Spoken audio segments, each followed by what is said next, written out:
नमस्कार, तुम्हा सर्वांचे स्वागत आहे धनश्री ह्युमन लाईफस्टाईल या माझ्या ब्लॉग चॅनलमध्ये। तुम्हाला तुमच्या परिवाराला आजचा दिवस हा खूप छान व आनंदमय जाव। तर आज एक आपला छान असा डेली ब्लॉग आहे।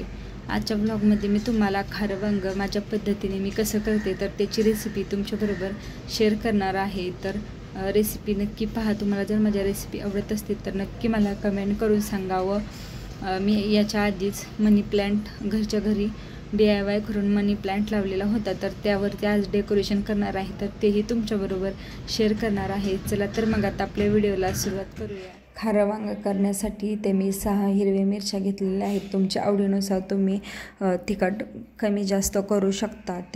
त्यानंतर ते खोबरं घेतलेलं आहे। त्यानंतर शेंगदाणे, धने, तमालपत्र, एक बारीक चमचा धने, अर्धा इंच आलं व एक बारीक गड्डी लसूण घेतलेला आहे व कढीपत्ता घेतलेला आहे ते व भरपूर अशी कोथिंबीर घ्यायची आहे। तर माझ्याकडे आत्ता नाही तर मी लास्टला ॲड करणार आहे। तुम्ही इथे वाटणामध्येही वाटू शकता किंवा मग वरून तुम्हाला जास्त आवडत असेल तर वरूनही टाकू शकता। त्यानंतर ते खड्या मसाल्यामध्ये एक लवंग आणि 3 मिऱ्या व एक बारीक दालचिनीचा तुकडा घेतलेला आहे, कारण मिरच्या भरपूर तिखट असतील तर खडे मसाले कमी वापरा म्हणजे चव बॅलन्स राहते।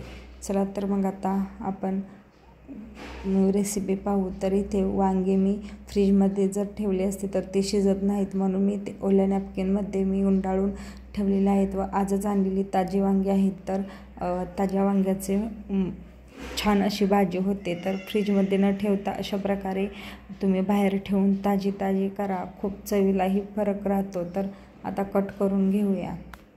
वांगी नेहमी कट करताना त्यामध्ये पाण्यामध्ये जे टाकणार आहे त्यामध्ये मीठ टाका, म्हणजे आपली वांगी काळी पडत नाहीत। व जेव्हा आपल्याला वांगे करायचं आहे त्याच्या आधी 5 ते 10 मिनटंच वांगी कट करा, खूप आधीच कट करून ठेवू नका, नाहीतर मग ते काळी पडतात। पण शक्यतो मिठाच्या पाण्यामध्ये टाकले तर ते काळी पडत नाहीत।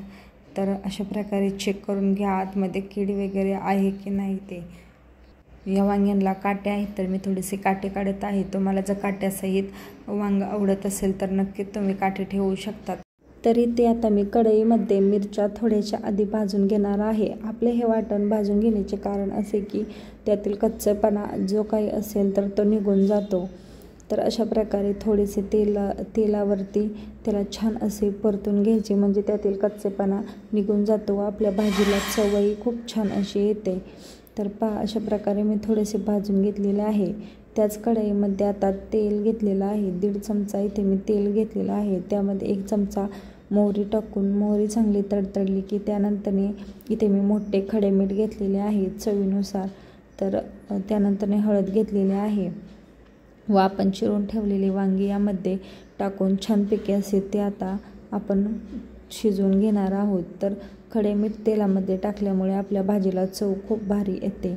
झाकण ठेवून आता मी वाफेवरतीच आपली वांगी कमी गॅसवरती शिजवून घेणार आहे।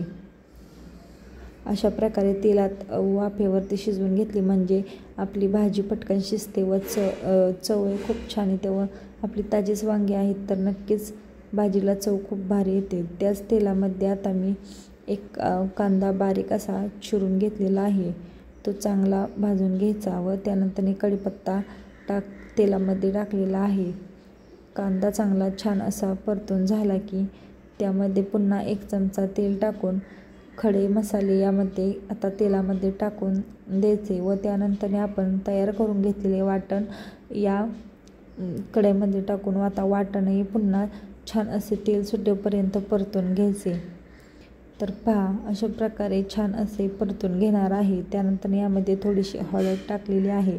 आपले खारं वांग आहे तर त्यामध्ये हळद व कोथिंबीरीचा वापर थोडा जास्त करायचा, म्हणजे ते दिसायला छान दिसतं व आवडीने माणसं खातात। तर त्यामध्ये आता इथे मी गरम पाणी ओतलेलं आहे, तर गरम पाण्यामुळे आपल्या भाजीची चव बदलत नाही व पटकन आपली भाजी शिजते। तर पहा अशा प्रकारे त्यातील पाणी आटलं की आपण फ्राय करून घेतलेली वांगी यामध्ये मिक्स करून घ्यावी व ती चांगली शिजवून द्यावी।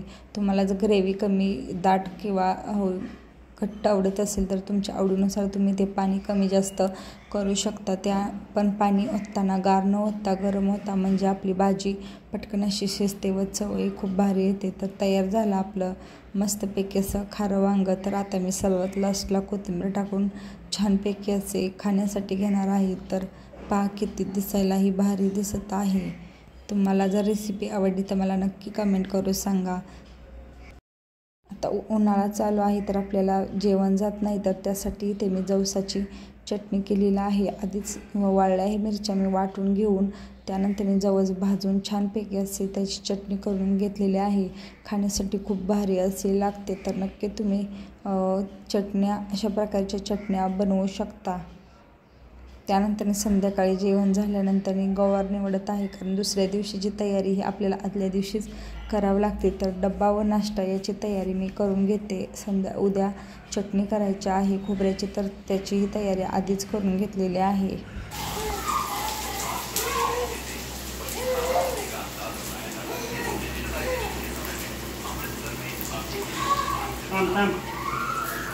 खाली वांगी पावडर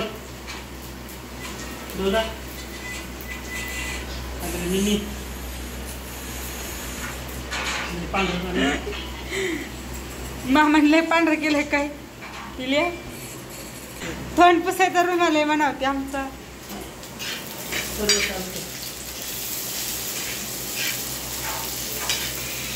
तुझा काय रे बाबा, तुला केला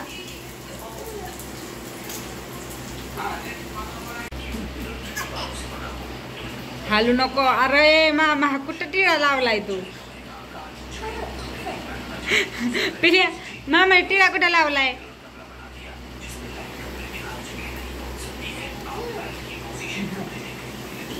याच्या आधी तुम्ही हा मनी प्लांट मी कसा केला याचा व्हिडिओ पाहिला आहे. तर त्यानंतर मी डेकोरेशन राहिले होते, तर अशा प्रकारे त्यावरती आता मी नेल पेंटच्या साह्याने टिपके मारलेले आहेत व सुतळी अशा डबल टेपच्या साह्याने त्याचे फुल करून चिकटवणार आहे. तर अगदी साध्या सोप्या पद्धतीने मी हे डेकोर केलेलं आहे.